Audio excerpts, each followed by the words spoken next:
नमस्कार, आप देख रहे हैं हरियाणा विशेष। आपके साथ मैं ममता तिवारी। शुरुआत करते हैं कार्यक्रम की। राज्यसभा की 57 सीटों पर 10 जून को चुनाव होंगे। चुनाव आयोग ने शेड्यूल जारी कर दिया। आपको बता दें, हरियाणा की 2 राज्यसभा सीटों के लिए भी चुनाव होगा। सांसद दुष्यंत गौतम, सुभाष चंद्रा का कार्यकाल पूरा हो रहा है।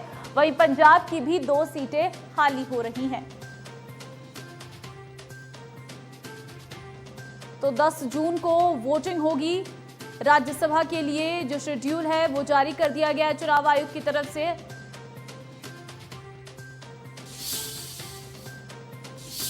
होर्डिंग पोस्टर को लेकर हरियाणा कांग्रेस के नेताओं और कार्यकर्ताओं को निर्देश जारी कर दिए गए हैं। सोनिया राहुल के अलावा प्रदेश अध्यक्ष की फोटो लगाना अनिवार्य होगा। नेता विधायक दल और कार्यकारी अध्यक्षों की फोटो लगाना भी जरूरी किया गया है। प्रभारी विवेक बंसल ने कांग्रेस के नेता और कार्यकर्ताओं को ये निर्देश दिए हैं।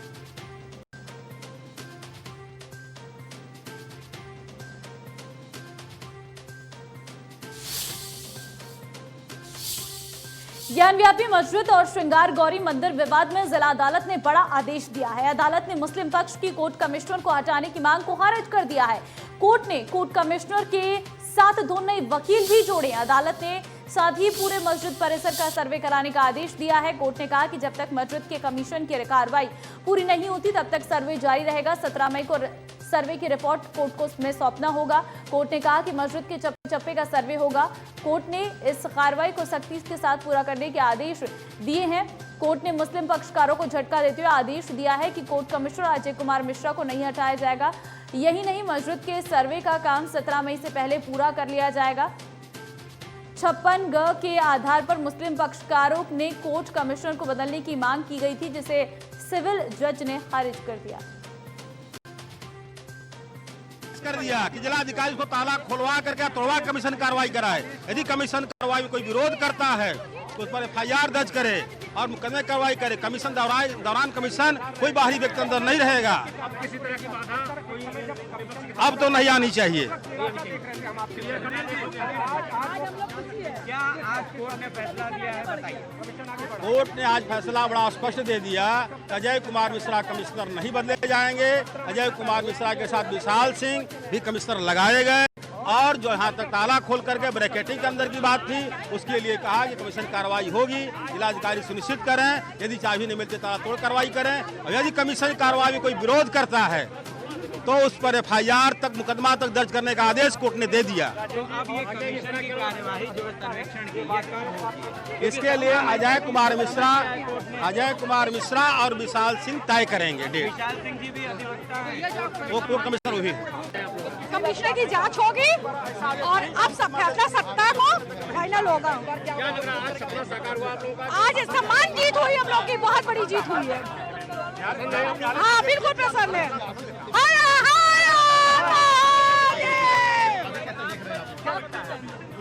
और ये भी कहा गया कि जिलाधिकारी जो है जिलाधिकारी का आदेश मतलब दिया गया है कि ताला तोड़ के अंदर से दिखाया जाए हम लोग को, पूरा कमीशन पूरा हो। हम लोग भी खुद जाएंगे। रेखा पाठक। आज फैसला आया, कमीशन फिर से शुरू होगा और अजय मिश्रा को हटाया नहीं जाएगा। और एक लोग और रखाए हैं, विशाल सिंह। दोनों लोग मिलकर कमीशन करेंगे और 17 मई तक रिपोर्ट देना है उनको। और जिलाधिकारी। चलिए आगे बढ़ते हैं। दिल्ली में अतिक्रमण के खिलाफ MCD का बुलडोजर फिर एक्शन में आ गया है। अवैध निर्माण ढहाने बुलडोजर मदनपुर खादर पहुंचा। यहां अतिक्रमण के खिलाफ MCD के अभियान का लोगों ने जमकर विरोध किया। आप विधायक अमंतुल्लाह खान की मौजूदगी में लोगों ने MCD की कार्रवाई का जोरदार विरोध किया। यहां तक कि लोगों ने हंगामा करते हुए सड़क बंद कर दिया। MCD ने के अभियान का आप विधायक अमंतुल्लाह खान ने भी ये कहकर विरोध किया कि अतिक्रमण के नाम पर लोगों के मकान तोड़े जा रहे हैं। उन्होंने कहा कि नियमित करने के लिए एक मकान से इन्होंने 40 लाख रुपए तक लिए हैं। उन्होंने कहा कि अतिक्रमण हटाने पर हम इनके साथ थे, लेकिन ये लोगों के घर तोड़ रही हैं। उन्होंने ये भी कहा कि यहाँ अवैध कॉलोनियों को नियमित किया गया है। रोड, नालियां, बिजली की लाइन, खंबे मैंने बनवाई हैं।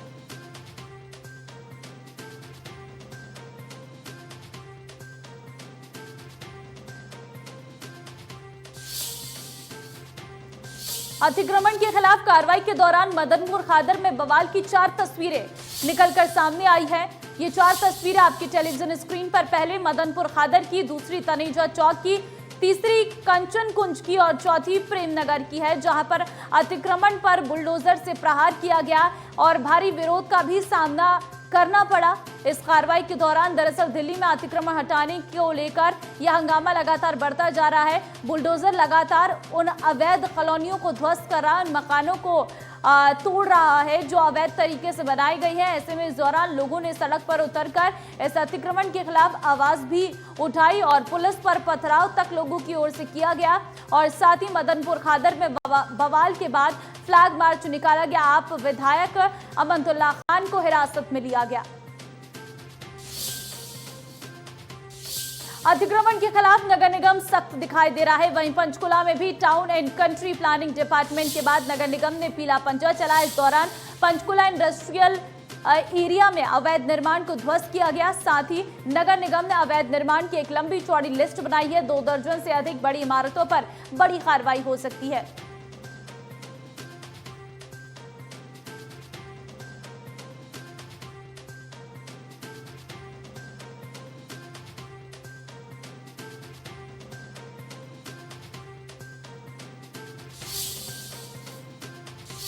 हरियाणा स्कूल शिक्षा विभाग गर्मी की छुट्टियों में 10वीं 12वीं के विद्यार्थियों की ऑनलाइन पढ़ाई करेगा।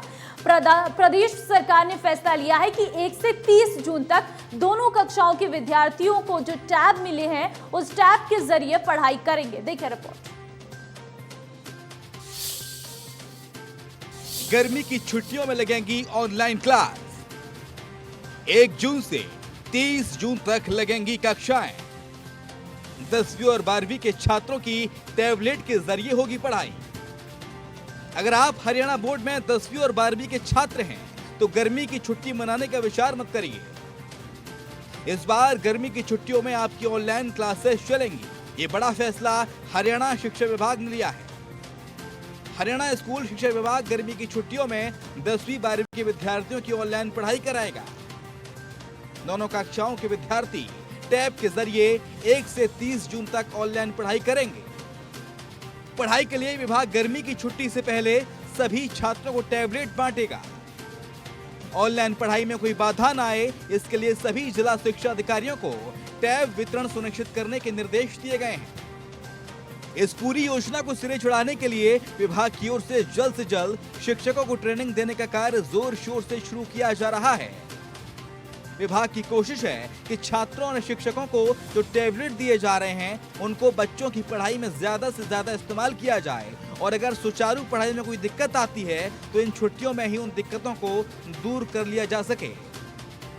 विभाग गर्मी की छुट्टियां 1 जून से 30 जून तक करने जा रहा है और इन छुट्टियों में केवल 10वीं और 12वीं की कक्षाएं ही ऑनलाइन लगाने का फैसला किया गया है। एक तरह से छुट्टियों के दौरान ही इन टैबलेट से पढ़ाई का एक ट्रायल पूरा करने की कोशिश विभाग की ओर से की जा रही है। स्कूलों में पहली बार टैब के जरिए ऑनलाइन पढ़ाई शिक्षक कराएंगे। ऑनलाइन पढ़ाई का मुख्य उद्देश्य है कि अध्यापकों और विद्यार्थियों को टैब से उनके काम को परिचित करवाना है, जिससे 1 जुलाई से बिना किसी बाधा के ऑनलाइन और ब्लेंडेड लर्निंग की जा सके। छुट्टियों में ये प्रशिक्षण दोनों के लिए इंटरेस्टिंग होने वाला है, जिसमें online career counselling, online project दिए जाएंगे, जिन्हें बच्चे घर पर रहकर ही शिक्षकों को ऑनलाइन जमा करवाएंगे। Bureau report, India news, Haryana. चलिए आगे बढ़ते हैं। रतिया में बिजली विभाग की बड़ी लापरवाही सामने आई है। एक मजदूर के घर बिजली विभाग की ओर से 2.5 लाख का बिल दिया गया है। बिजली विभाग ने 6 महीने में 2.5 लाख का बिल थमाया। बिल देखने के बाद पीड़ित सहम गया। मजदूर के घर आया 2.5 लाख का बिल। 6 महीने का बिल थमाया 2.5 लाख रुपए। घर में लगा है केवल 1 किलोवाट का मीटर। तस्वीर में दिख रहे इस शख्स के हाथ में वो बिल है जो बिजली विभाग की लापरवाही से आया है। लापरवाही कहा जाए या फिर गलती, जिससे पूरा परिवार परेशान है। बिजली विभाग ने शख्स के घर 6 महीने का बिल 2.5 लाख रुपए भेजा, जिसको देखकर ये शख्स सहम गया। पीड़ित पेंटर का काम करता है। घर में ना एसी है ना फ्रिज ना कूलर, केवल एक कच्चा मकान है। 2 पंखे में 2 CFL बल्ब चलते हैं। घर में केवल 1 किलोवाट का मीटर लगा है। बिल संशोधन के लिए पीड़ित विभाग के कार्यालय का चक्कर लगा रहा है, लेकिन समस्या का समाधान नहीं हो रहा है। आरोप है कि अधिकारी ने 2 टूक में कह दिया कि बिल तो भरना ही पड़ेगा, जिसके बाद पीड़ित ने CM विंडो में शिकायत की और मदद की गुहार लगाई। ये हमारा ना आई महीने बिल आया था, ये 60,000 70,000 जी। 60-70,000 आने के कारण वही 2 लाख 2.5 लाख बिल बन गया जी। हमारा ये बिल कम से कम 6 महीने पहले आता था, 200-300 कभी 450 आता था, हम भरते थे। जब से 2,30,000 बिल आया, हमने बिल नहीं चुकाया जी, नहीं भरा। 300-400 रुपये दिहाड़ी करने वाले मजदूर हैं जी, तो हमारे से बिल नहीं भरा गया। 2 बल्ब है जी LED, 2 पंखे चलते हैं, ना घर में फ्रिज जी, ना ही वॉशिंग मशीन है जी। 1 किलोवाट का लोड है जी घर का। तो एक दिन में 2-2 चक्कर लगाता हूँ बिजली घर में ही। कब कहते हैं CA के पास जाओ, कब कहते हैं SDO के पास जाओ। मामले को लेकर जब बिजली विभाग के SDO से बात की गई तो उन्होंने क्या कहा, आप खुद सुन लीजिए। लोड तो इन्होंने सैंक्शन लोड कम ले रखा है। एक्चुअल में इनका मीटर चेंज हुआ है, बदला गया है। उसमें लैब की रिपोर्ट आई है, उसके अंदर रीडिंग निकल के आई है, उसका बिल बना हुआ है। बाकी फिर भी हम उसको ना देख रहे हैं एक बारी, अगर इनका कहीं गलत हो तो उसको ठीक करेंगे। एक्चुअल वैसे तो रीडिंग के हिसाब से बिल बना रखा है हमने। एक बार पहले आया था एप्लीकेशन दे गया, उसको हमने करके कार्रवाई। ये सेटिस्फाई नहीं हो पा रहे हैं ना, ये कह रहे हैं कि मेरा बिल तो आना ही नहीं चाहिए, जबकि उसकी जब एक्चुअल कंजम्पशन है तो उसका बिल तो भरना पड़ेगा। हमने उसका ठीक कर रखा है सारा, RP-DRP सिस्टम में भेज के ठीक भी करवा रखा है सारा। सुना आपने, SDO साहब कह रहे हैं कि जांच की जाएगी, समस्या का समाधान होगा, लेकिन कब, ये बड़ा सवाल है। रतिया से अशोक ग्रोवर की report, India news Haryana. Bahadurgarh की ट्रॉमा सेंटर की हालत बदतर है। ट्रॉमा सेंटर में दवाइयों की भारी कमी है, जिसके चलते मरीजों के पास पैसे से बाहर से दवाई लानी पड़ रही है। बहुत सारे इंजेक्शन भी आउट ऑफ स्टॉक हो गई हैं। देखिए रिपोर्ट। ट्रॉमा सेंटर की हालत बदतर। ट्रॉमा सेंटर में दवाइयों का टोटा, बाहर से दवाइयां ला रहे मरीज, इंजेक्शन हुए आउट ऑफ स्टॉक, दवाइयों के अभाव से परेशान मरीज। तस्वीरों में दिख रहा यह अस्पताल बहादुरगढ़ का ट्रॉमा सेंटर है, जहां पर इलाज के लिए मरीज पूरे भरोसे के साथ पहुंचते हैं। लेकिन इस वक्त यहां के मरीज परेशान हैं, क्योंकि अस्पताल में दवाइयों की भारी कमी है। दवाइयां और कुछ इंजेक्शन आउट ऑफ स्टॉक हो गई हैं। मरीजों को बाहर से महंगे दामों पर दवाइयां खरीदनी पड़ रही हैं।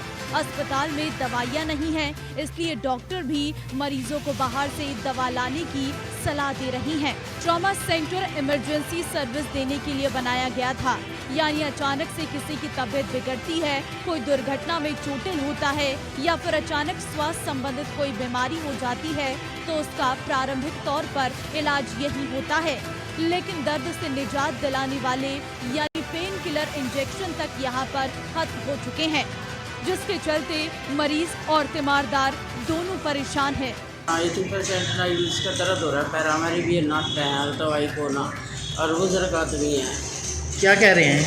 लोग कह रहे हैं दवाई को ना बाहर से ले आओ। बाहर से लेके आ रहे हैं? हाँ, ये सुबह बाहर से ले आओ, इंजेक्शन बाहर से लेके आओ। हाँ। मामले को लेकर जब डॉक्टर से बात की गई तो उन्होंने क्या कुछ कहा, आप खुद सुन लीजिए। सबसे मेन हमारे पास अवेलेबल है, टाइक्लो नहीं है।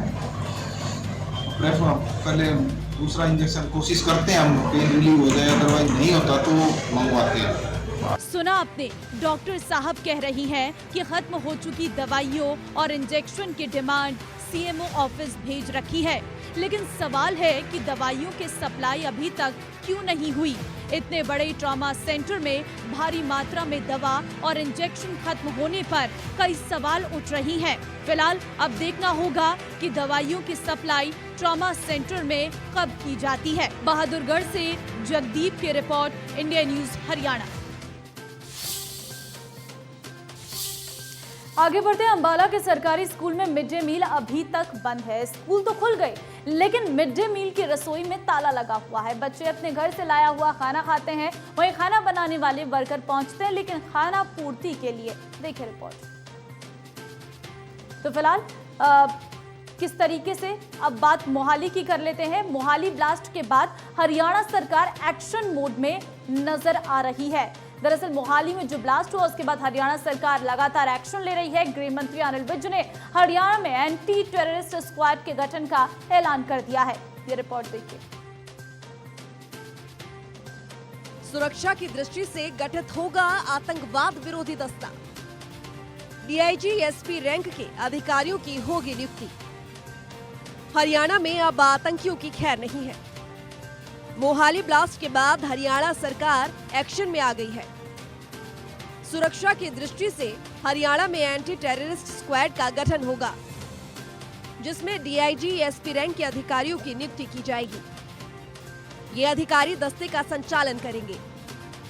गृह मंत्री अनिल विज ने चंडीगढ़ में गृह विभाग और पुलिस विभाग के अधिकारियों की बैठक ली, जिसमें ये ऐलान किया गया। हमने एंटी टेररिस्ट स्क्वाड बनाने का भी निर्णय किया है। एंटी टेररिस्ट स्क्वाड बनाएंगे और उसको जहाँ से भी ट्रेनिंग दिलानी होगी हम उनको ट्रेनिंग दिलाएंगे। अभी तो टेररिज्म को ही मद्देनजर रख के वो बनाया जा रहा है। पहला बनेगा और ये इसी तरह की जो गतिविधियाँ ये हुई हैं उनको देखते हुए ये बनाया जा रहा है। हमने हरियाणा के लिए हर घर में चेकिंग कराने का निर्णय लिया है, क्योंकि किराएदार बिना पुलिस वेरिफिकेशन के कहीं पर भी कोई रह नहीं सकता, उनकी चेकिंग कराई जाएगी। उसी प्रकार से जो भीड़ भाड़ वाले स्थान हैं वहाँ पर मेटल डिटेक्टर लगाए जाएंगे। सब जगह पर मेटल डिटेक्टर लगाए जाएंगे। जो सरकारी भवन हैं उन पर हम सीसीटीवी कैमरास लगाएंगे सब जगह पर। प्रदेश के गृह मंत्री अनिल विज ने अधिकारियों से कहा, हमें आतंकवादियों और असामाजिक तत्वों की गतिविधियों पर लगातार नजर रखते हुए इनके स्लीपर सेल की छानबीन करनी होगी। सभी पुलिस कार्यालयों और सरकारी भवनों का सुरक्षा ऑडिट किया जाएगा। नकली सिम कार्ड और प्री एक्टिवेटेड सिम की बिक्री पर रोक लगेगी। आइए ग्राफिक्स के जरिए दिखाते हैं आपको एंटी टेररिस्ट स्क्वाड से जुड़ी अहम बातें। आतंकवादियों और असामाजिक तत्वों की गतिविधियों की होगी छानबीन। सोशल मीडिया पर देश विरोधी नेटवर्क को तोड़ा जाएगा। नाइट विजन सीसीटीवी कैमरे लगाए जाएंगे। किराएदारों की जांच और निरीक्षण के लिए अभियान चलेगा। नकली सिम कार्ड और प्री एक्टिवेटेड सिम की बिक्री पर लगेगी रोक। लावारिस और अज्ञात चीजों के संबंध में लोगों को किया जाएगा जागरूक। बैठक में गृह विभाग के अतिरिक्त मुख्य सचिव राजीव अरोड़ा और पुलिस महानिदेशक पीके अग्रवाल भी मौजूद रहे। मुख्य सचिव राजीव अरोड़ा ने बताया कि वीआईपी व्यक्तियों की सुरक्षा को भी चाक चौबंद रखना होगा। इसके अलावा सार्वजनिक स्थलों पर पूरी निगरानी रखी जाएगी। गृह मंत्री ने अधिकारियों को निर्देश देते हुए कहा कि हम कोई रिस्क नहीं ले सकते हैं और हमें गहनता से विचार करते हुए इनके नेटवर्क को नेस्तनाबूद करना होगा। बहरहाल सरकार का ये कदम काफी सराहनीय है। इससे आतंकी हमलों पर लगाम लगेगी और प्रदेश सुरक्षित होगा। Bureau report, India news Haryana. चलिए वक्त एक छोटे से ब्रेक का है, फौरन लौटते हैं।